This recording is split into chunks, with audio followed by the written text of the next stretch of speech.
The morning started the way most mornings did in the Harper household, slightly chaotic, slightly behind schedule, and smelling strongly of coffee and burnt toast. Sarah Harper, 31 years old and perpetually running 5 minutes late, was standing at the kitchen counter in her worn gray robe, scraping the blackened edges off a piece of bread and mentally rehearsing her to-do list for the day. The dishes from last night were still in the sink. The laundry was still in the dryer. And her 3-year-old daughter, Lily, had been unusually quiet for the past 10 minutes, which, any parent will tell you, is either a blessing or a warning sign. With Lily, it was almost always the latter. Sarah set down the butter knife and leaned slightly to her left, peering through the kitchen doorway into the living room. No Lily. She checked behind the couch, a favorite hiding spot. Nothing.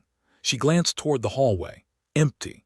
A small thread of unease began to pull at the back of her mind, the way it always did when the house went too quiet. She wiped her hands on a dish towel and moved toward the sliding glass door that opened into the backyard, and that's when she saw her. Lily was standing at the far edge of the backyard, just a few feet from the wooden fence that divided their property from the neighbor's yard at 412 Maple Creek Drive. She was still in her pajamas, the ones with the little yellow stars, and her dark curly hair was loose and tangled from sleep. She wasn't playing. She wasn't exploring. She was just standing there, perfectly still, staring through a gap in the fence boards with an expression that Sarah had never seen on her daughter's face before. Not curiosity, not mischief, something older and heavier than either of those things. Sarah slid the glass door open and stepped onto the cool morning grass in her bare feet. "Lily, baby, what are you doing out here?" she called, keeping her voice light even as the unease in her chest grew heavier with each step she took across the yard. Lily didn't turn around. She didn't answer immediately. She just raised one small hand and pointed through the gap in the fence. Then she turned to look at her mother, and her brown eyes were wide and glassy in a way that made Sarah's heart clench without knowing why. The little girl opened her mouth, and what came out were 2 words, soft, barely above a whisper, but carrying a weight that seemed far too heavy for a 3-year-old's voice. "Dog hurt." Sarah stopped walking. Something about the way Lily said it, not with excitement, not with the breathless energy she usually brought to everything, but with this strange, quiet certainty, like she was reporting something she had already fully understood and processed, made the hair rise on Sarah's arms. She crossed the remaining distance quickly, crouched down beside her daughter, and looked through the gap in the fence. What she saw on the other side made her stomach drop straight to the ground. Lying in the dirt of the neighboring yard, partially in shadow, was a dog, a golden retriever, or at least, what used to be one. The animal was on his side, his ribcage rising and falling in shallow, labored breaths, his legs barely moving. Even from a distance, even through the narrow gap between 2 fence boards, Sarah could see that something was terribly, deeply wrong. The dog's fur was matted and dark in patches that she realized with horror were dried blood. His frame was skeletal, the kind of thin that doesn't happen over days or weeks, but over months of being deliberately, systematically starved. A heavy chain was fastened around his neck, bolted to a concrete post driven into the dirt. The chain was short, cruelly short, short enough that the dog could barely move more than a foot in any direction. Sarah stood up, her hands were shaking. She had lived next door to Dennis Carver for 2 years. She had seen the dog before, or glimpsed it anyway, through the fence. She had told herself it was fine. She had told herself it wasn't her business. She had told herself that some people just kept dogs outside and that didn't mean anything was wrong.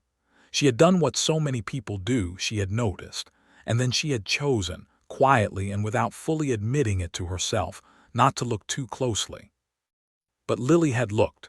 Lily, who was 3 years old and still believed with complete sincerity that stuffed animals had feelings and that clouds were made of marshmallows, had looked through the fence and immediately, instinctively known that something was wrong. No hesitation. No talking herself out of it. 2 words and she had said them.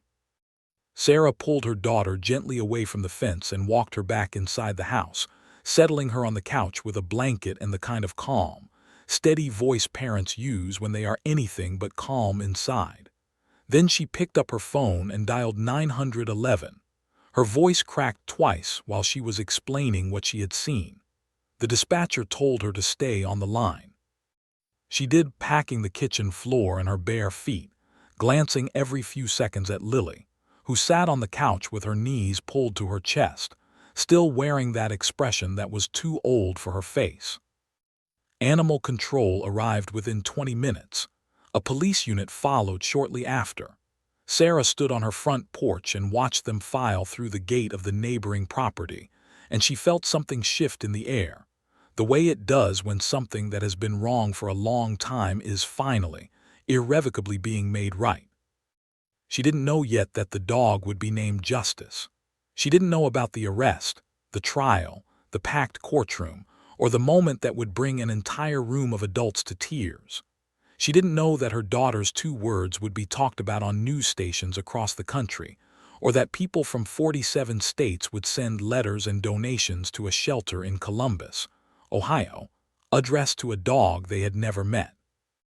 All she knew, standing on that porch in the early morning light, coffee growing cold on the kitchen counter behind her, was that her 3-year-old daughter had seen something the rest of the world had missed, and that 2 small words, spoken in a whisper by a child in yellow star pajamas, had just set something enormous and unstoppable into motion. Sometimes the biggest stories begin in the quietest voices. And sometimes it takes a child to show the rest of us how to pay attention. There are moments in life that divide a person into before and after. For Officer Dana Reeves of the Franklin County Animal Control Unit, the morning of March 7th became one of those moments the second she pushed open the creaking gate at 412 Maple Creek Drive and stepped into the backyard. She had been doing this job for 12 years. 12 years of answering calls, removing animals from bad situations, filling out reports, and doing her best to leave the weight of it all at the office door when she went home each evening. She had developed the kind of professional armor that people in her line of work build slowly and necessarily. A certain emotional distance that allows you to function, to keep showing up, to keep doing the job without being completely destroyed by it. Dana Reeves was good at her job. She was calm under pressure. She was not easily shaken. But the moment she stepped through that gate, her armor cracked. The backyard of 412 Maple Creek Drive was not a yard in any real sense of the word. It was a patch of compacted dirt enclosed by a sagging wooden fence, scattered with debris, broken cinder blocks, rusted cans, a cracked plastic chair tipped on its side. There was no grass. There were no trees. There was nothing green, nothing soft, nothing living except for one thing. In the far corner of the yard, chained to a concrete post by a length of heavy rusted chain, was the golden retriever. Dana stopped walking. Behind her, her partner officer Greg Walsh nearly stepped into her back before he caught himself. He looked over her shoulder and went very still. Neither of them spoke for a long moment. The dog was lying on his side in the dirt. Even from 10 feet away, the damage was visible and devastating. His coat, which should have been the warm, luminous gold that the breed is known for, was dull and matted, clumped in places with what was unmistakably dried blood. His body was skeletal in a way that went beyond simple neglect. Every rib was visible. His hip bones pressed sharply against his skin. His legs were thin as sticks. Along his back and shoulders there were wounds, some of them partially healed into scarred ridges, others still raw and angry and open, drawing flies in the morning heat. The chain around his neck was attached to a collar that had been left on far too long. It had begun to embed itself into the skin. Dana noted this with the practiced eye of someone who has seen such things before and hates that she has. What undid her, what would stay with her long after the paperwork was filed and the court case was closed, was what the dog did when he heard them come through the gate. He didn't bark. He didn't growl. He didn't scramble to his feet in panic. He simply turned his head slowly, painfully, as if even that small movement cost him something, and looked at them. His eyes were golden brown, deep and soft and exhausted beyond what any animal's eyes should ever be. And in them, Dana saw something that made her throat close entirely. He wasn't afraid. He was just tired. Profoundly, completely, heartbreakingly tired.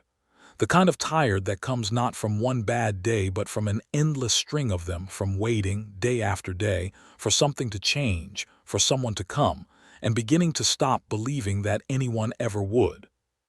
Dana took a breath. She turned to Greg. "Call the vet team," she said quietly. "Now." While Greg made the call, Dana approached the dog slowly, speaking in a low, steady voice the way she had been trained to do. She crouched down a few feet away and extended her hand, letting him process her presence at his own pace. He watched her hand for a long moment. Then he lifted his nose and sniffed the air once, twice.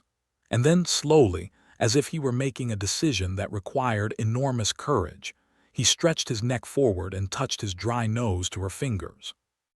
Dana Reeves had held it together through 12 years of this work. She did not hold it together in that moment. She turned her face away briefly, pressed her lips together hard, and gave herself exactly 5 seconds. Then she turned back, kept her voice steady, and stayed right where she was crouched in the dirt beside him, her hand resting gently near his nose, talking to him quietly while they waited for backup. The veterinary response team arrived within 15 minutes. What followed was a careful, painstaking process of documentation and extraction. Photographs taken from every angle for evidence, measurements recorded, the embedded collar carefully removed with tools that had to be worked slowly and gently to avoid causing further injury. Through all of it, the dog remained still. Not because he was resigned, the vet tech later said, but because he seemed to understand, in whatever way animals understand such things, that these hands were different from the ones he had known before. These hands were trying to help. It took nearly an hour to safely load him into the transport vehicle. When the doors closed and the van pulled away from 412 Maple Creek Drive, Dana stood in the empty backyard and looked at the concrete post with its rusted chain and the shallow groove worn into the dirt, the entire circumference of the only world this dog had known, and felt something harden inside her chest. Not grief exactly, something closer to resolve. Neighbors had begun gathering on the sidewalk outside. Dana had seen this before too, the cluster of concerned faces, the murmured conversations, the shaking heads. What she couldn't stop herself from thinking, standing there in that dirt yard, was a question she almost never let herself ask out loud. How long had they known? Because someone always knows. That is the uncomfortable truth about situations like this one. Cruelty of this magnitude, sustained, visible, ongoing, does not happen in complete invisibility. It happens behind fences, yes. It happens in backyards and basements and places people don't look too closely. But the sounds and signs leak out. The silence where a dog should be walking and playing becomes its own kind of noise if you're paying attention. The neighbors on Maple Creek Drive had been paying enough attention to notice the dog existed.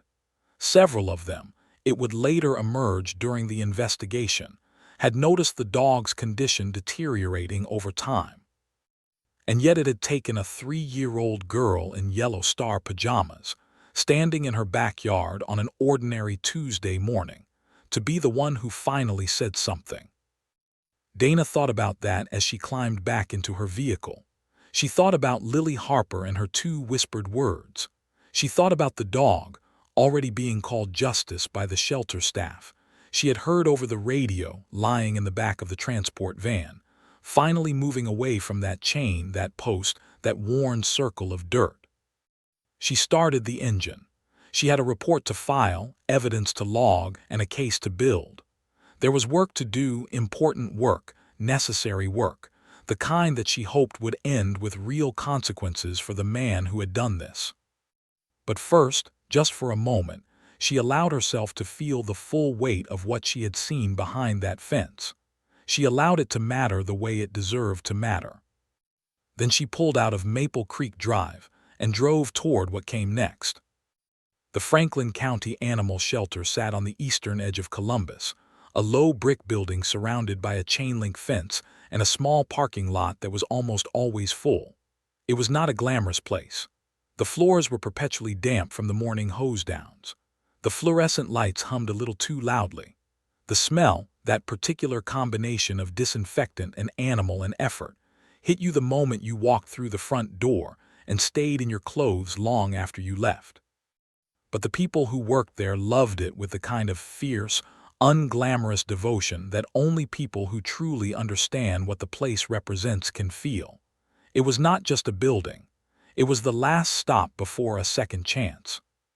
When the transport van pulled into the shelter's rear bay at 9:47 that Tuesday morning, Dr. Monica Fields was already waiting.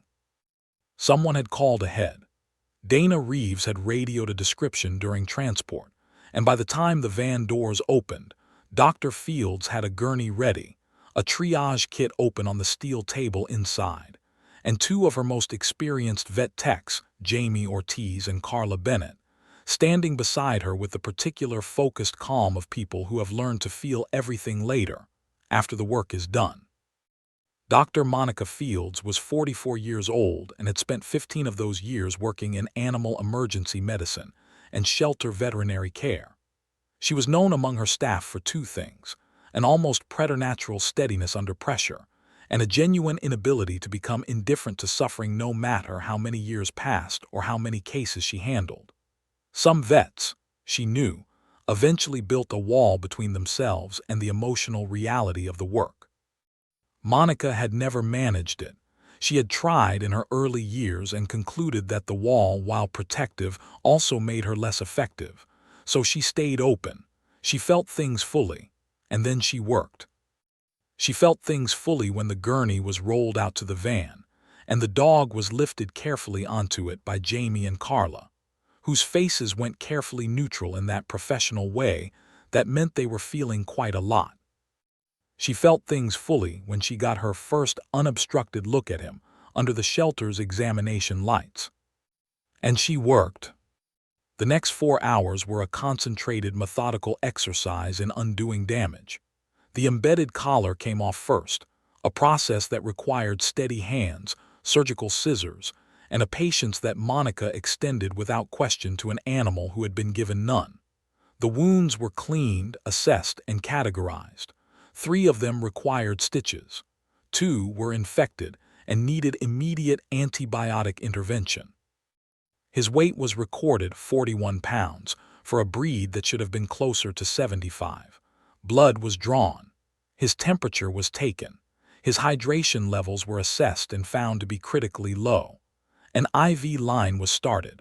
Fluids began moving through the tube and into his bloodstream slowly, carefully, the way you fill something that has been empty for a very long time. Through all of it, the dog lay still on the examination table. Not rigidly still, not the stillness of terror, but the loose, exhausted stillness of an animal that has simply run out of the energy required to be afraid. He watched Monica with those deep golden-brown eyes of his. He watched her hands, and something in the quality of his watching, attentive, searching, cautious but not hostile, told her what she needed to know about the kind of dog he was underneath everything that had been done to him. He was not broken in his spirit. Damaged, yes. Traumatized, absolutely. But somewhere beneath the matted fur and the protruding ribs and the infected wounds, the essential nature of this dog, gentle, watchful, willing, was still intact. That knowledge settled something in Monica's chest. "He's going to make it," she told Jamie quietly, not as a prediction but as a statement of intent. Jamie nodded once and kept working. They named him Justice before the day was out. It was Carla who suggested it first, half to herself, while she was carefully cleaning one of the wounds on his shoulder. Jamie picked it up. Monica approved it without hesitation. It felt right in the way that some names feel right, not because they describe what something is, but because they describe what it deserves. Justice was moved into a private recovery kennel that evening, quieter than the main ward, with softer lighting and a thick fleece blanket that Carla folded into the corner of the kennel herself. A bowl of water was placed within easy reach. Food, a small, carefully measured portion of easily digestible wet food, because a stomach that has been starved cannot be rushed, was set beside it. The shelter staff checked on him every 30 minutes through the night. He didn't eat the first night. That was not unusual, Monica told the newer staff members who were already attached to him. Trauma does things to appetite. The body and the mind need time to believe that the food is real, that it will keep coming, that there is no reason to panic. He drank a little water. He slept in fitful patches. He flinched at sounds, a door closing, a distant bark, in ways that told the story of what his days had sounded like before. But by the second morning, something shifted. A shelter volunteer named Rose, 63 years old, semi-retired, who came in 3 mornings a week to sit with the animals who needed company, arrived at her usual time and settled herself in a folding chair outside Justice's kennel. She did what she always did. She brought her knitting. She spoke in a low, unhurried voice about nothing in particular, the weather, her garden, a book she was reading. She made no demands. She asked nothing of him. She simply existed nearby, warmly and consistently, in a way that communicated something no training manual could fully articulate. You are safe here, and I am not going anywhere. It took 40 minutes. Then Justice crawled forward on his belly inch by inch across the fleece blanket. He reached the kennel door. He stretched his neck through the gap in the bars, and he rested his chin on Rose's knee. The sound Rose made was not quite a word. It was the sound a person makes when something they have been hopping for finally happens, and the relief of it is almost too much to hold. Word spread through the shelter quickly and quietly, the way good news does in places that see a great deal of the opposite. Staff members found reasons to walk past that kennel throughout the morning. Every single one of them slowed down. Most of them smiled. A few of them didn't quite manage to keep their eyes dry.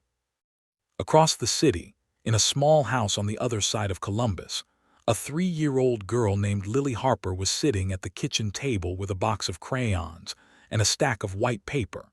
She was drawing the same picture she had been drawing since Tuesday morning, a golden dog, surrounded by yellow sunshine and red hearts and green grass, in a world that looked nothing like the dirt yard behind the fence and everything like the world she felt he deserved. Each morning she held up the newest drawing and asked her mother the same question, her voice carrying that same serious, unhurried certainty that had stopped Sarah Harper cold in the backyard 2 days before. Is he okay? And for the first time since it all began, Sarah was able to answer with something close to the truth. He's getting there, baby, she said softly, smoothing Lily's curls back from her forehead. He's getting there. Arrest happened on a Thursday morning, 3 days after Animal Control had pushed open that creaking gate and found Justice lying in the dirt. The sky over Columbus was the color of old concrete, flat, gray, and heavy, with the kind of cold that settles into your bones and stays there. It was the kind of morning that felt appropriate for what was about to happen. Detective Ray Malone of the Franklin County Police Department had been assigned to the case Tuesday afternoon, the same day Justice was transported to the shelter. Ray was 52 years old, broad-shouldered, and had the kind of face that gave nothing away, steady brown eyes, a jaw that rarely unclenched, a manner that people sometimes mistook for indifference until they realized it was actually something closer to controlled fury. He had worked homicides, robberies, and fraud cases over the course of a 26-year career. Animal cruelty cases had come across his desk before. He treated every single one of them with the same weight and seriousness he gave everything else, a fact that occasionally surprised people who didn't understand why it shouldn't. Ray had driven past 412 Maple Creek Drive on Tuesday evening, after reviewing Dana Reeves's incident report and the preliminary photographs from the scene. He had sat in his car across the street for a few minutes, engine idling, looking at the house. It was a nondescript property, peeling paint on the shutters, a cracked concrete driveway, a rusted truck parked at an angle near the garage. The kind of house that disappears into a street so completely that you could drive past it 1,000 times without registering it. Nothing about the exterior announced what had been happening in the backyard. Nothing ever does, Ray thought. That was the thing about cruelty. It was very good at hiding behind ordinary facades. He ran the background check on Dennis Carver that evening. What came back was not a surprise exactly, but it was significant. Carver had 2 prior misdemeanor charges, one from 2019, one from 2021, both related to animal neglect. Neither had resulted in more than a fine. Both had been filed, processed, and quietly forgotten in the way that misdemeanor cases so often are, slipping through the cracks of an overloaded system without leaving much of a mark. Ray sat with that information for a long time. He thought about the scarred ridges on Justice's back that the vet report described as months old. He thought about the embedded collar. He thought about 41 pounds when the dog should have weighed 75. He thought about a 3-year-old girl who had seen what 2 prior legal interventions had failed to stop. By Wednesday, Ray had built the framework of the case. The veterinary report from Dr. Monica Fields was detailed, clinical, and damning, the kind of document that left very little room for alternative interpretation. The photographic evidence from the scene was extensive. Officer Dana Reeves's incident report was thorough and precise. Ray spent Wednesday afternoon canvassing Maple Creek Drive, speaking to neighbors one by one, and what he heard confirmed what he had already suspected. People had known. Not everything, perhaps, not the full extent, but they had known enough. A woman 3 doors down said she had heard the dog crying at night sometimes, a low, mournful sound that she had told herself was just the wind. A man directly across the street said he had seen the dog through the fence once, maybe 6 months ago, and thought it looked thin, but hadn't wanted to get involved in a neighbor's business. An elderly woman at the end of the block said she had almost called someone twice but talked herself out of it both times, and the way she said it, quietly, looking at her hands, suggested she had not quite forgiven herself for that. Ray noted everything. He judged no one out loud. He saved that for later, for the private 15 minutes he spent in his car after the last interview, staring at the steering wheel and allowing himself to feel the full, unfiltered weight of what collective silence costs. Thursday morning, he made the call. 2 uniformed officers accompanied him to 412 Maple Creek Drive at 8 a.m. sharp. Ray knocked on the front door with the flat of his fist, 3 solid knocks, the kind that don't leave room for pretending you didn't hear. Dennis Carver answered on the second round of knocking. He was a large man, heavyset, mid-40s, with a thick gray beard and small eyes that moved quickly between Ray and the 2 officers flanking him before settling into an expression of practiced blankness. He was wearing a flannel shirt and work boots. He had a coffee mug in his right hand. He looked at Ray the way people look at things they were expecting but hoped wouldn't come. "Dennis Carver," Ray said, though he already knew the answer. "Yeah." Ray held up the arrest warrant. "You're being placed under arrest for felony animal cruelty under Ohio Revised Code Section 959.13. You have the right to remain silent." He continued through the Miranda rights with the same steady, unhurried cadence he always used, not rushing, not dramatizing, because the moment itself was already serious enough without embellishment. Carver set his coffee mug down on the porch railing. He held out his wrists. He said nothing, not a word of protest, not a question, not an expression of surprise. That silence, Ray would later tell a colleague, was one of the most telling things about the entire arrest. Innocent people ask questions. Innocent people say things like, "What is this about?" and "There must be some mistake." Carver just held out his wrists and stared at a fixed point somewhere over Ray's left shoulder, as if he had already rehearsed this scene in his mind and simply wanted it over with. The cuffs clicked into place. Ray walked him to the cruiser. By that afternoon, the charges had been formally filed, 3 felony counts of animal cruelty under Ohio law, each carrying the possibility of significant prison time. The Franklin County Prosecutor's Office issued a brief statement confirming the arrest. A local news station picked it up within the hour. By evening, 2 more stations had run the story, and a reporter had obtained, through sources Ray would spend a week trying to identify the detail that had started everything. The 2 words. The 3-year-old girl, the yellow star pajamas. By the next morning, it wasn't a local story anymore. Social media did what social media does with stories that contain the right combination of outrage and innocence and redemption. It caught the story like dry wood catches a spark, and burned it across the country in hours. People shared it with captions written in caps lock. Animal welfare organizations retweeted it with comments about systemic failures and the need for stronger laws. A morning talk show in New York mentioned it during the opening segment. Donations to the Franklin County Animal Shelter began arriving, first in a trickle, then in a steady stream, then in a flood that overwhelmed the shelter's online portal and caused the website to crash twice before noon. Letters arrived at the shelter addressed in handwriting from across the country, some neat and adult, some clearly belonging to children. Many of them were addressed not to the shelter staff, not to Dr. Monica Fields, not even to Lily Harper. They were addressed simply, directly, and with complete sincerity to the dog himself. To Justice. Dear Justice, I heard what happened to you, and I wanted you to know that people care. Dear Justice, you are safe now. I am so glad you are safe. Dear Justice, a little girl saved you. I hope you find a family who loves you forever. Ray Malone read a few of them when a shelter worker showed him the stack one afternoon. He was not a sentimental man by nature or by professional habit, but he read those letters slowly, one after another, standing in the shelter hallway with the fluorescent lights humming above him, and he felt something loosen slightly in the tightly controlled mechanism of his chest.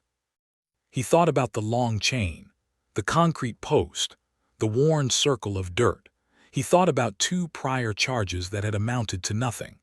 He thought about all the mornings Justice had spent in that yard, alone, herding, waiting, while the world went about its business on the other side of a wooden fence. Then he thought about a little girl in yellow star pajamas who had looked through the gap in that fence, and immediately, without hesitation, without talking herself out of it, said exactly what needed to be said. Ray put the letters down carefully. He straightened his jacket. He had a case to build, a thorough, airtight, unassailable case that would make absolutely certain that what had happened to Justice behind that fence would be answered for fully and completely in a court of law. He walked back to his car with something that felt, if not quite like hope, then at least like its close and determined neighbor. The Franklin County Courthouse stood at the corner of Mound Street and High Street in downtown Columbus, a solid, imposing structure of stone and glass that had witnessed decades of human drama played out beneath its high ceilings and fluorescent lights, trials that had made headlines, verdicts that had divided communities, moments of justice delivered and justice denied, all of them absorbed into the walls of the building with the quiet impartiality that institutions of law are designed to maintain. The courthouse did not care about your story. It cared about your evidence. It cared about your procedure.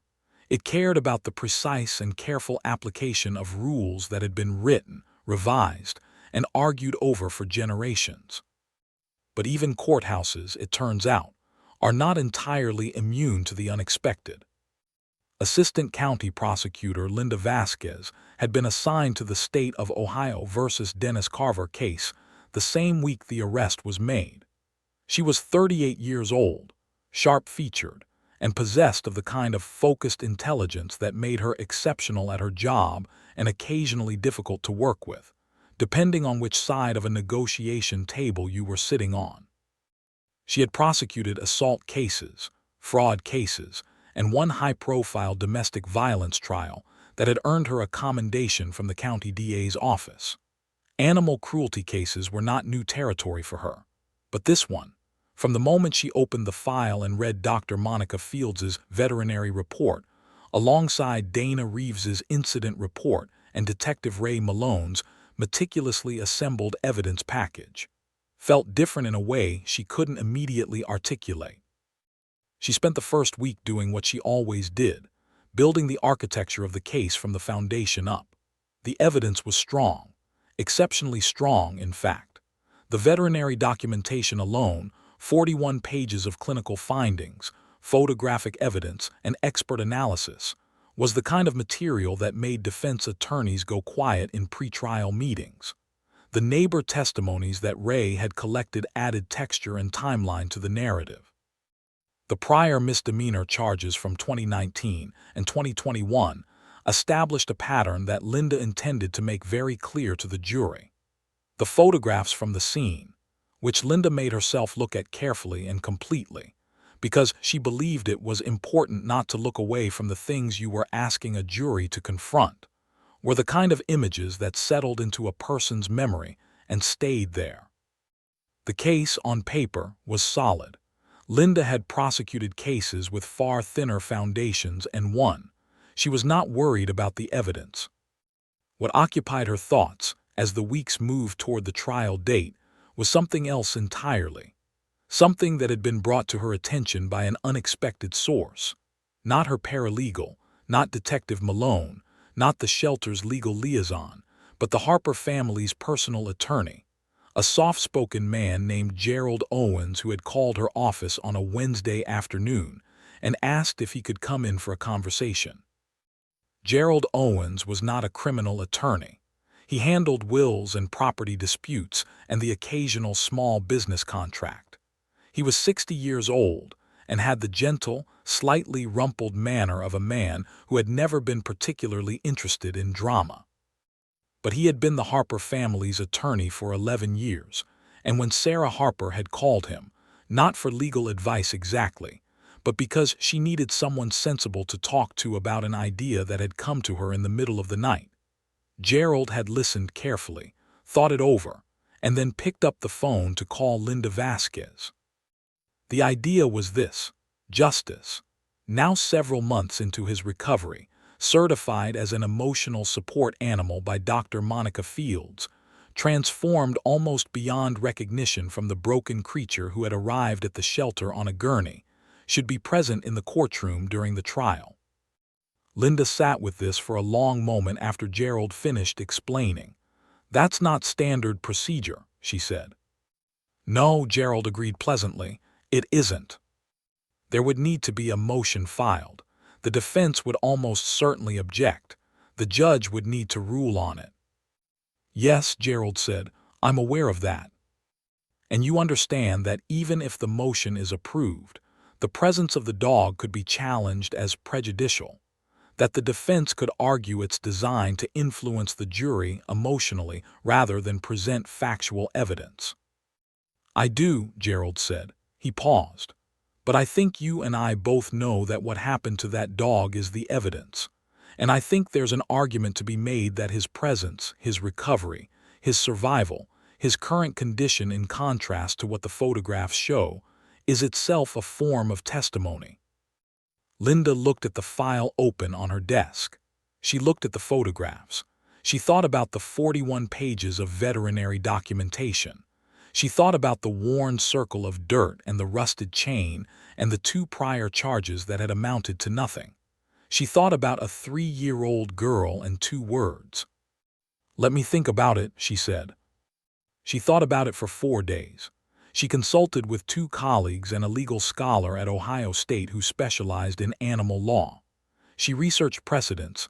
There were a handful, scattered across different states, none of them perfectly analogous but all of them instructive. She thought about the risk. A successful prejudice objection from the defense could complicate the proceedings, potentially give grounds for appeal. She weighed that risk against something harder to quantify: the power of truth made visible, the difference between telling a jury what justice had survived and allowing them, in some small measure, to see it. On the 5th day, she called Gerald Owens and told him she was prepared to file the motion jointly. The motion was filed on a Tuesday morning and immediately became the most talked-about procedural development in a case that was already generating significant public attention. Legal commentators on local news stations debated it with the enthusiasm of people who had been waiting for something interesting to discuss. The defense attorney, a competent, experienced man named Harold Briggs, who had been practicing criminal defense for 20 years, filed his objection within 48 hours, citing prejudicial influence and courtroom decorum. His objection was thorough and professionally argued. Judge William Hartley received both documents, read them carefully, and requested a private hearing with both counsel present. That hearing lasted 2 hours and 40 minutes behind closed doors.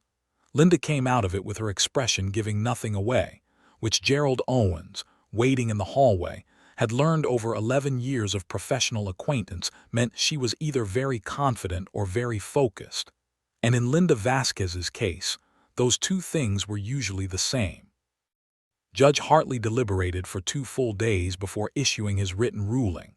It was 4 pages long and carefully reasoned, acknowledging the defense's concerns about prejudicial influence, addressing the relevant precedents, and ultimately concluding that justice's presence in the courtroom, under specific conditions and with specific restrictions, served a legitimate evidentiary and restorative purpose that did not, in the judge's assessment, cross the line into improper influence. The motion was approved. The news broke within an hour of the ruling being filed in the public court record. By that evening, it had been picked up by 3 national news outlets. By the next morning, reporters had gathered outside the Franklin County Courthouse with cameras and questions, and the particular excited energy of people who can feel a story building towards something significant. Inside the shelter, Justice was unaware of any of this. He was in the outdoor exercise yard, doing what he had recently discovered he loved more than almost anything else: running. Not the frantic, anxious running of a frightened animal, but the pure, joyful, full-body running of a dog who has figured out that his legs work, and that the ground beneath them is solid and safe and goes on for what feels, to him, like forever. His coat had grown back thick and golden. His weight was 68 pounds and climbing steadily toward the healthy range. He ate every meal with an enthusiasm that made the shelter staff laugh out loud. He had learned to play fetch. He had learned that the sound of the shelter's front door opening usually meant someone was coming to see him. He had learned, slowly and with great care, to trust. Dr. Monica Fields watched him run from the yard's observation window and felt the particular satisfaction of someone who has done difficult work and seen it result in something real. She thought about the courtroom. She thought about what it would mean for Justice to walk into that space, calm, healed, golden, alive, and exist in the same room as the man who had tried to reduce him to nothing. She thought it meant quite a lot. Outside on Maple Creek Drive, the house at number 412 sat empty and silent, its fence still sagging, its backyard still nothing but compacted dirt and a concrete post with a rusted chain. The neighborhood had grown quieter since the arrest, the kind of quiet that follows a long-held secret finally being spoken aloud. People on the street made eye contact with each other now in ways they hadn't before. Some of them had started talking. A few of them had started asking questions about themselves, about what they had seen, what they had known, and what it had cost to stay silent. In a small house across the city, Lily Harper was adding a new detail to her latest drawing of the golden dog. She was giving him a courtroom. She wasn't entirely sure what a courtroom looked like, so she drew it the way she drew everything, in bright colors, with a sunshine in the corner and people with round, smiling faces. She put Justice right in the middle, bigger than everything else, golden and surrounded by hearts. Her mother stood behind her and looked at the drawing for a long time. "Is he going to be okay?" Lily asked, without looking up from her crayons. The question was the same as always, but something in the way she asked it this time suggested she already knew the answer. Sarah Harper put her hand gently on her daughter's small shoulder. "Yes, baby," she said softly, "he is." The morning of the hearing arrived the way significant mornings often do, quietly, without fanfare, as if the day itself had not yet been informed of its own importance. The sun came up pale and thin over Columbus, casting long shadows across the stone face of the Franklin County Courthouse, and turning the frost on the parking lot pavement into something that briefly, in the right light, looked almost like silver. People who passed by on their morning commutes glanced at the gathering of news cameras on the courthouse steps and slowed their pace slightly, sensing the particular atmospheric pressure that surrounds events that matter. Inside the building, the energy was different from any other trial day that the staff and regulars of Franklin County Courthouse had experienced in recent memory. Court officers spoke to each other in lower voices than usual. The clerk at the front security desk checked IDs with a distracted thoroughness that suggested her mind was partly somewhere else.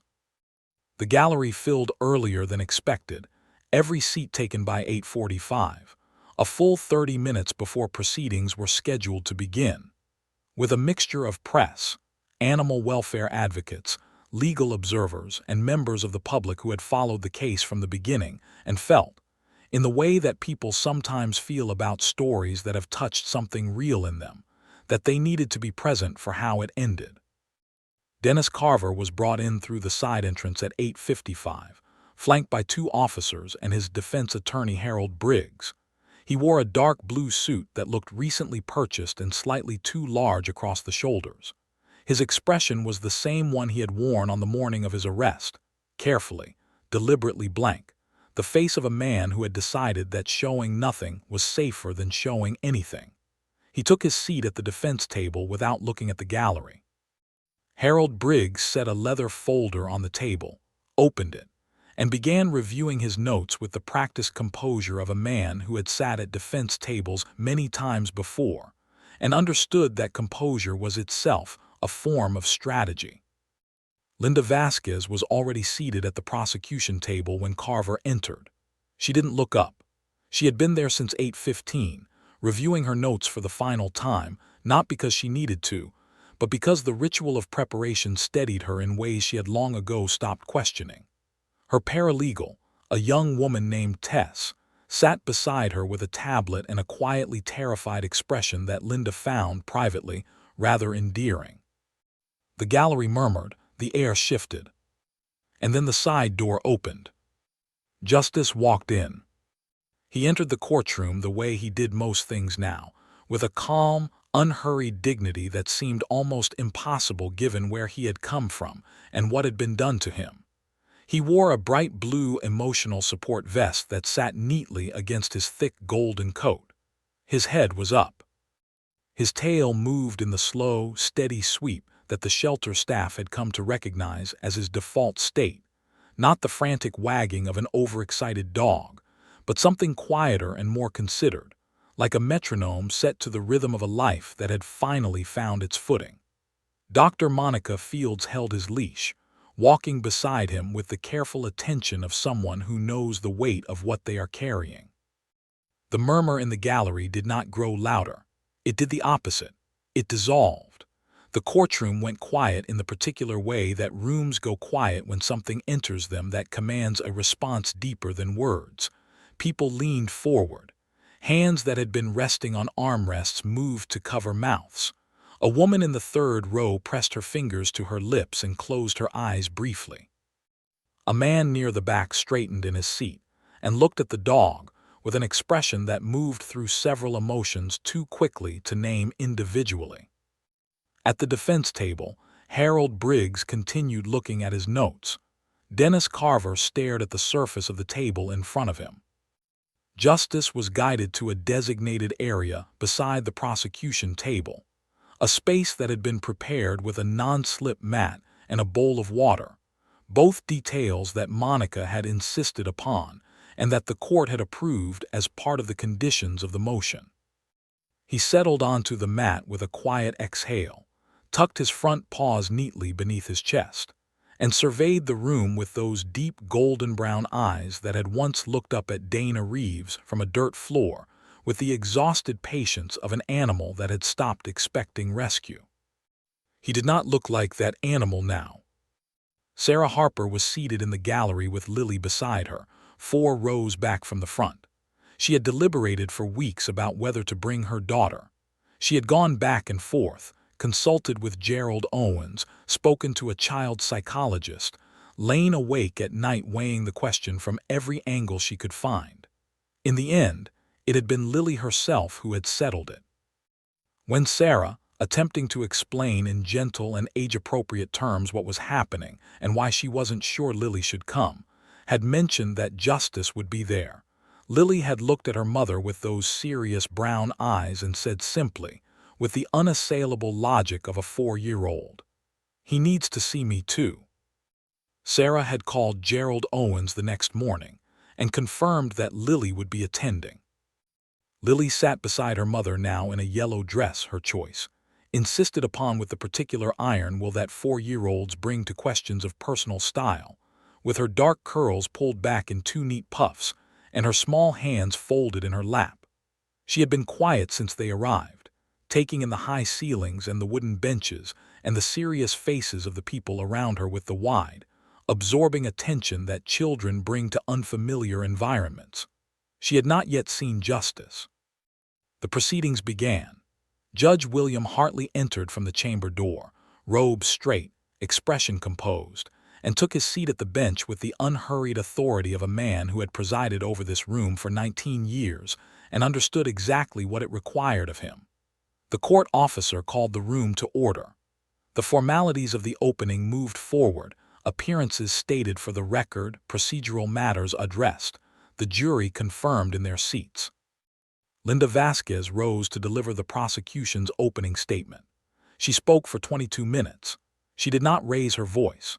She did not use dramatic pauses for effect in the way that lesser attorneys sometimes do when they sense a receptive room. She simply told the truth, clearly, chronologically, and with the precise deployment of detail that transforms a collection of facts into a story that a jury can hold in their minds and carry with them into deliberation. She talked about the chain, the concrete post, the worn circle of dirt. She talked about 41 pounds. She talked about the embedded collar and the infected wounds and the months of documented suffering that Dr. Monica Fields's report laid out with clinical, irrefutable precision. She talked about 2 prior charges that had resulted in nothing more than fines. She talked about the morning of March 7th, and a woman who had called 911 with a shaking voice, and the reason that call had been made. She did not look at Lily when she said it, but several jurors did. Harold Briggs delivered the defense's opening statement in 14 minutes. He was professional and measured and argued, as expected, that the evidence had been mischaracterized, and that his client's circumstances and mental state merited consideration. He was good at his job. The jury listened with the careful attention that juries bring to defense statements when the prosecution has already said something that landed. The morning moved forward. Witnesses were called. Evidence was entered into the record. Dr. Monica Fields testified for 40 minutes in the precise, authoritative voice of someone who knows their subject completely and is not remotely intimidated by a courtroom. Dana Reeves testified with the same steady composure she had maintained on the morning of March 7th, describing what she had found behind the gate in language that was factual and unemotional and somehow, because of that, more devastating than anything theatrical could have been. It was during a brief recess in the early afternoon, while the gallery stretched and shifted and the court officers moved through the room, that it happened. Monica had stood to give Justice a short walk, part of the approved conditions, allowing the dog a brief movement break during extended proceedings. She guided him gently along the open space near the front of the gallery. Lily, who had been sitting quietly beside her mother for hours with the remarkable patience she seemed to summon for things that mattered to her, saw him. Really saw him. For the first time since the morning in the backyard when she had looked through the gap in the fence and said 2 words that changed everything. Her face transformed. There is no more precise way to describe it. The careful, serious expression she had worn all morning simply dissolved, replaced by something so purely and completely joyful that several people in the surrounding rows turned to look at her because the feeling was almost visible, like light changing in a room when someone pulls back a curtain. She slid off the bench before Sarah could react. Her small feet hit the floor and carried her forward with the unstoppable momentum of a child who has decided. Monica, seeing her coming, slowed Justice's pace and crouched slightly. Justice turned his head. He saw Lily. His tail, which had been moving in its usual slow, steady sweep, shifted into something different, fuller, warmer. Lily crossed the remaining distance and threw both arms around his neck. She buried her face in his golden fur. Justice pressed his head into her shoulder and went completely, perfectly still. The way he went still, the shelter staff had learned when he felt safe. When he felt, in whatever way a dog feels such things, that he was exactly where he was supposed to be. The courtroom was silent. And then, clearly and sweetly and completely without self-consciousness, in a voice that carried to every corner of that high-ceilinged room without any apparent effort, Lily Harper said the two words that she had been saving, without knowing she was saving them, since the morning all of this began. Dog safe. The silence that followed those two words was the loudest thing that had ever happened in that courtroom. 3 jurors wept openly and without apology. The court reporter's hand stopped moving above her keyboard and stayed still for a long moment before she collected herself and resumed. A court officer near the side door looked at the ceiling with the studied focus of someone fighting a losing battle with their own composure. Judge William Hartley, 19 years on the bench, removed his glasses slowly, set them on the surface in front of him, and looked away from the room for a moment, toward the window, toward the pale winter sky outside, toward something that required a breath or two to process properly. At the defense table, Dennis Carver continued to stare at the surface in front of him. His jaw was tight. Whatever was happening behind his carefully maintained blankness, he kept it there. Linda Vasquez looked down at her notes and did not look up for a long moment. When she did, her eyes were clear and her expression was composed, and there was something in it, something steady and certain and quietly fierce, that said everything she did not need to say out loud. Sarah Harper sat in the gallery with both hands pressed flat against her knees, watching her daughter hold a golden dog in the middle of a courtroom, and felt something move through her that she would spend a long time afterward trying to find the right word for. It wasn't quite relief, though relief was part of it. It wasn't quite pride, though that was there too. It was something older and quieter than either of those things. Something that had to do with what it means to see a wrong made right, even partially, even imperfectly. And to know that the person who had set that process in motion was 4 years old and wearing a yellow dress and had known, from the very beginning, exactly what mattered. Dog safe. 2 words, the same number as the ones that had started everything. And somehow, in the way that certain things achieve a kind of symmetry that feels less like coincidence and more like the universe insisting on a point, they were the most important 2 words in the room. The jury deliberated for 3 hours and 51 minutes.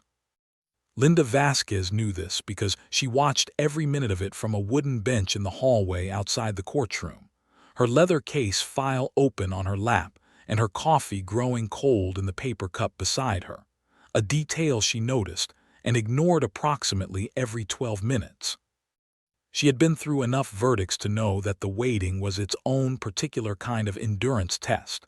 Not dramatic in the way that television courtroom dramas suggest, but quieter and more grinding, a sustained exercise in holding yourself in a state of readiness while time moves with the particular sluggishness it reserves for moments when you most want it to move quickly. Tess, her paralegal, sat beside her scrolling through her phone with the unconvincing casualness of someone who was absolutely not calm.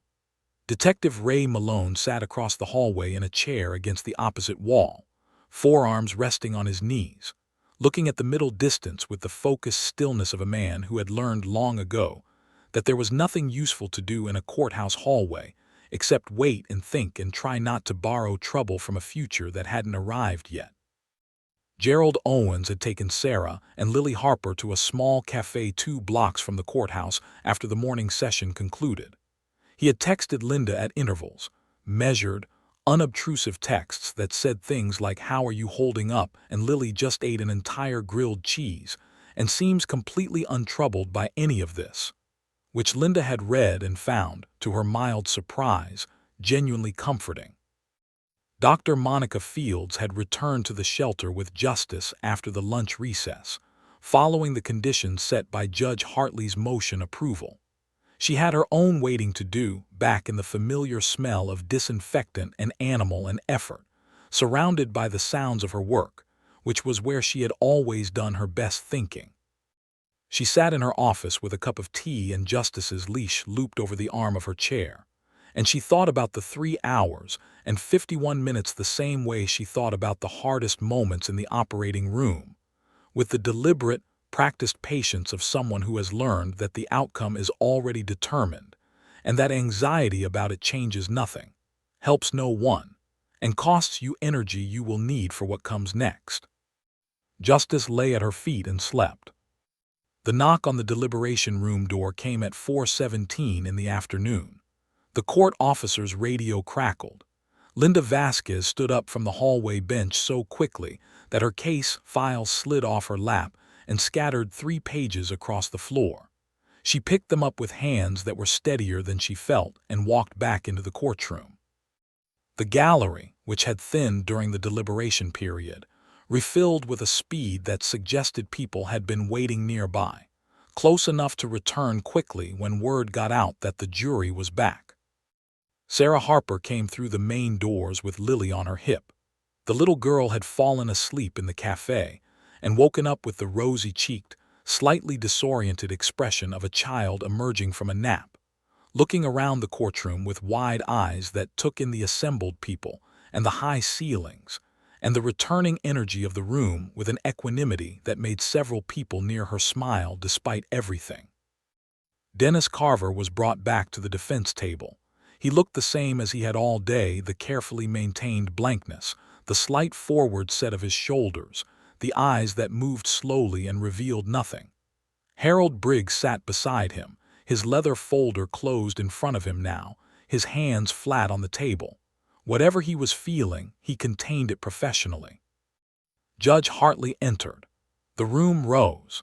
He took his seat and surveyed the assembled courtroom with the measured attention of someone taking inventory of a significant moment, making sure he understood exactly what was in front of him before it moved to the next stage. "Has the jury reached a verdict?" he asked. The forewoman stood. She was a woman in her mid-50s named Patricia Okonkwo, a high school science teacher. It had emerged during jury selection, who had listened to every word of the 3-day trial with the precise, evaluative attention of someone accustomed to separating signal from noise. She held the verdict form in both hands. Her voice, when she spoke, was steady and clear. "We have, Your Honor." The silence in the room was total.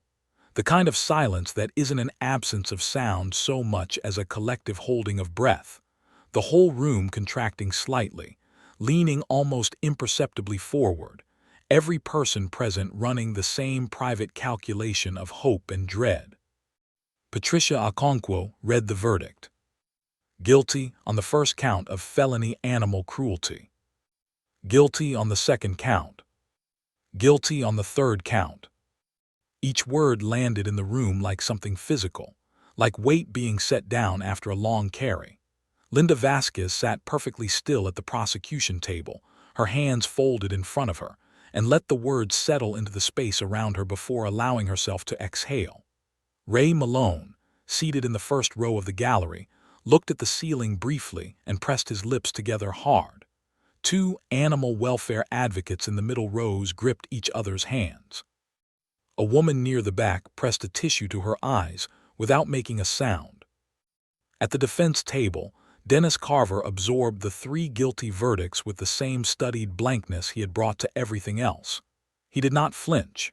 He did not speak.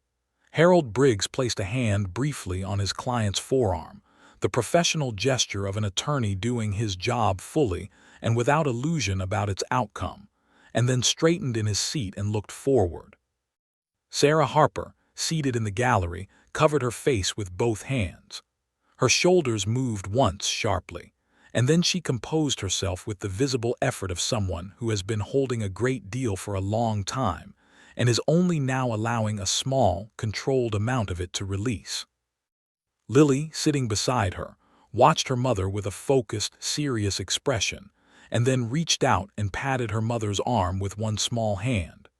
A gesture so instinctively tender and so perfectly calibrated to the moment that the woman sitting next to Sarah made a quiet sound and looked away. Judge Hartley thanked the jury and set a sentencing date for 2 weeks hence. The courtroom began to move, the careful, subdued movement of people processing something significant. Reporters in the press section were already typing. The court officers began the procedural work of closing out the day's session. 2 weeks later, on a Tuesday morning that was somehow even colder than the day of the verdict, the Franklin County Courthouse filled again. The sentencing hearing was brief by the standards of what had preceded it, 1 hour and 20 minutes, from the time Judge Hartley took his seat to the time he delivered his ruling. But within that hour and 20 minutes, something happened that nobody who was present would describe as brief in the way it felt. Judge Hartley spoke before he delivered the sentence. This was not unusual. Judges often make statements at sentencing. What was unusual was the length and the specificity of what he said, and the particular quality of attention with which the room received it. He spoke about the evidence. He spoke about the veterinary documentation and what it told a careful reader about the duration and the deliberateness of the suffering that had been inflicted. He spoke about the prior charges, 2019, 2021, and what it meant that they had resulted in nothing more than fines, and what it had cost for that to be the case. He spoke about the responsibility of the community, not to assign blame, he said carefully, but to understand that cruelty of this magnitude does not survive without the assistance of collective inattention, and that the lesson of this case was not only about what one man had done, but about what all the people who had known and looked away had allowed. He paused then. He looked at his notes, and then he said something that the court reporter would later tell her husband about over dinner, and that her husband would remember for years. He said that in 19 years on the bench, he had presided over cases that had moved him, cases that had challenged him, cases that had required him to reach for every resource of judgment and fairness he possessed. He said that he had rarely, in those 19 years, encountered a piece of testimony that carried more moral weight than 2 words spoken by a 4-year-old child in a yellow dress in the middle of this courtroom. He said that the court had heard expert witnesses and forensic evidence and professional testimony of the highest caliber, and he said that none of it had said what needed to be said more completely than dog. Safe. The room was very quiet. Then Judge Hartley put his notes down and delivered the sentence. 2 years in Ohio State Prison, maximum term allowable under the statute, a lifetime ban on owning, residing with, or having unsupervised access to any animal, mandatory psychological counseling, both during incarceration and following release, restitution to the Franklin County Animal Shelter covering the full cost of Justice's veterinary care. Each element of the sentence was met with the particular silence of people who had been hopping for exactly this, and are now in the process of believing it is real. When the last condition had been stated, and Judge Hartley set down his pen and looked up from the bench, Linda Vasquez allowed herself one small, private breath of something that felt, for just a moment, like pure relief before the professional composure reassembled itself around her like armor she was glad to still have. Dennis Carver was led out of the courtroom by 2 officers. He did not look at the gallery as he left. He did not look at Linda Vasquez or Ray Malone or the animal welfare advocates who had attended every day of the trial. He looked straight ahead, through the door, into whatever came next, with the same blank face he had worn throughout, carrying whatever he carried behind it in a silence that was, in the end, entirely his own. Outside the courthouse, the cold air hit the gathering crowd like a reminder that the world was still the same world it had been that morning, same sky, same city, same streets, and that the things that had changed inside, in the places where verdicts and sentences and moments like dog, safe, do their quiet, lasting work. Ray Malone stood on the courthouse steps and looked out at the Columbus skyline for a long moment. He thought about the worn circle of dirt, the concrete post, 41 pounds. He thought about a 3-year-old girl in yellow star pajamas who had looked through a gap in a fence and said what needed to be said while an entire neighborhood said nothing. He thought the sentence was right. He thought the verdict was right. He thought that justice, as a concept and as a golden retriever currently sleeping at the foot of a folding chair in a shelter on the east side of Columbus, was something worth fighting for every single day, even when the fight was slow and grinding, and required sitting on hallway benches watching cold coffee get colder. He pulled his coat tighter against the cold and walked toward his car. Behind him, through the courthouse doors, Linda Vasquez was already on the phone, calm, focused, professional, moving toward whatever case came next. And in a shelter across the city, Justice lifted his head from Monica's office floor, yawned enormously, and wagged his tail at nothing in particular. Or perhaps at everything. The adoption papers were signed on a Saturday morning in early March, exactly 6 months and 4 days after a 3-year-old girl in yellow star pajamas had looked through a gap in a wooden fence and changed everything with 2 words. The morning was bright and unexpectedly warm for the season, the kind of early spring day that arrives ahead of schedule as if it has somewhere important to be, flooding the streets of Columbus with pale gold light that made everything look freshly rinsed and full of possibility. It was, Sarah Harper would later tell people, exactly the kind of morning the story deserved to end on. She had arrived at the Franklin County Animal Shelter at 9 o'clock with Lily beside her, both of them dressed in their best, Sarah in a soft blue coat she hadn't worn since the previous winter, Lily in the yellow dress that had by this point become something of a signature, the dress she had worn to the courtroom, the dress that had appeared in 3 newspaper photographs and 1 television news segment, and that she refused. With the serene and absolute certainty that 4-year-olds bring to matters of personal importance, to allow her mother to wash more than absolutely necessary. The shelter staff had been expecting them, more than expecting them, preparing for them. The morning shift had come in early. Someone had brought a box of pastries from the bakery 2 streets over. Carla Bennett had tied a small bunch of yellow balloons to the front desk, a detail that she defended against gentle teasing from Jamie Ortiz, with the simple and unanswerable argument that the occasion warranted balloons, and that was the end of it. Dr. Monica Field stood near the reception area in her white coat, her hands folded in front of her, wearing the expression of someone attending an event they have been quietly looking forward to for a very long time. And Justice, beautiful, golden, warm-eyed Justice, who had come into this building 6 months ago on a gurney and now stood in the reception area with his bright blue vest gleaming against his thick coat, and his tail moving in that slow, steady sweep that the staff had come to understand, meant he was content in a way that went all the way down. Justice was ready. He saw Lily the moment she came through the front door. Dogs are not sentimental in the way that humans are sentimental. They do not keep calendars or mark anniversaries or construct narratives about the significance of moments. But they remember. They remember in the deep, cellular way of creatures whose survival has always depended on their ability to recognize safety and danger, kindness and cruelty, the people who helped and the people who hurt. They carry their history in their bodies, in the way they flinch or don't flinch, in the way they lean toward or away, in the way their tail moves when someone they know enters a room. Justice's tail moved differently when Lily came through the door. It always had. From the very first time she had visited the shelter, 2 weeks after the rescue, when Sarah had finally decided that Lily had waited long enough and deserved to meet the dog her 2 words had saved. Justice had responded to her with something that the staff struggled to articulate precisely, but that Monica, who was not given to sentimentality but was given to accuracy, described simply as recognition. Not just of a friendly person, of a specific person, of the person.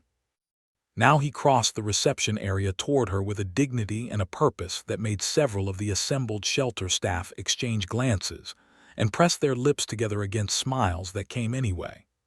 Lily dropped to her knees on the linoleum floor, yellow dress and all, with complete indifference to the practicalities, and opened her arms, and Justice walked into them and stood there while she wrapped both arms around his neck and pressed her face into his fur and stayed. Nobody spoke for a moment.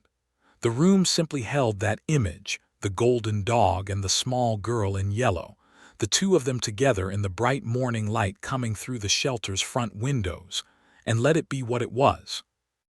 Sarah Harper signed the adoption papers at the front desk with Monica Fields beside her and Gerald Owens watching from a respectful distance, his hands clasped behind his back and his expression suggesting a man who has spent 40 years drafting legal documents and has never once before felt that signing one was genuinely moving.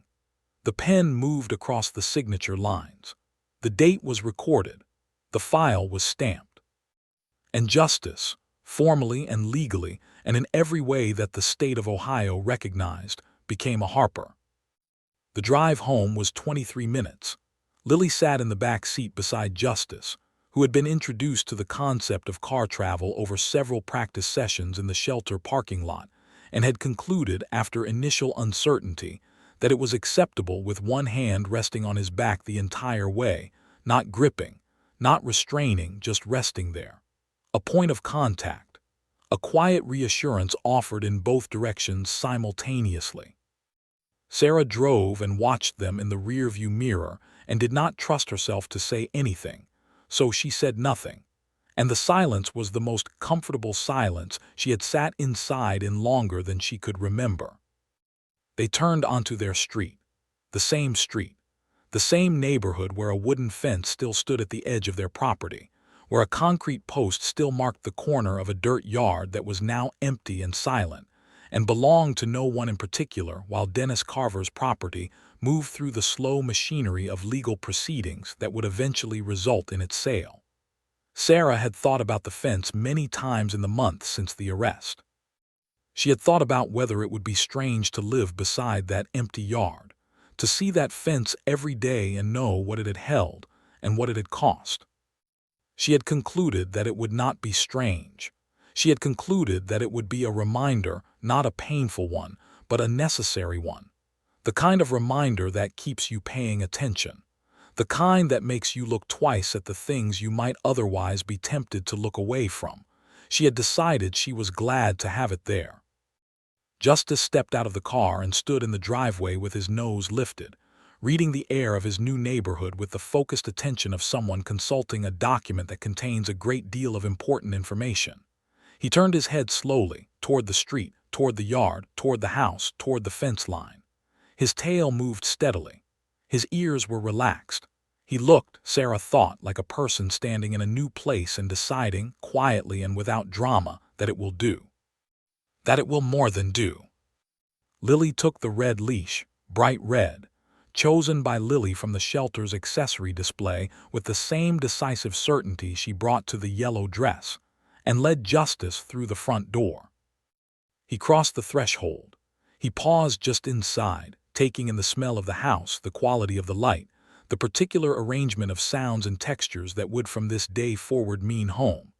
He moved through the hallway with measured curiosity, into the living room, past the couch, past the bookshelf, past the low table where Lily's crayon drawings were stacked in a pile that had grown, over the past 6 months, into something approaching an archive.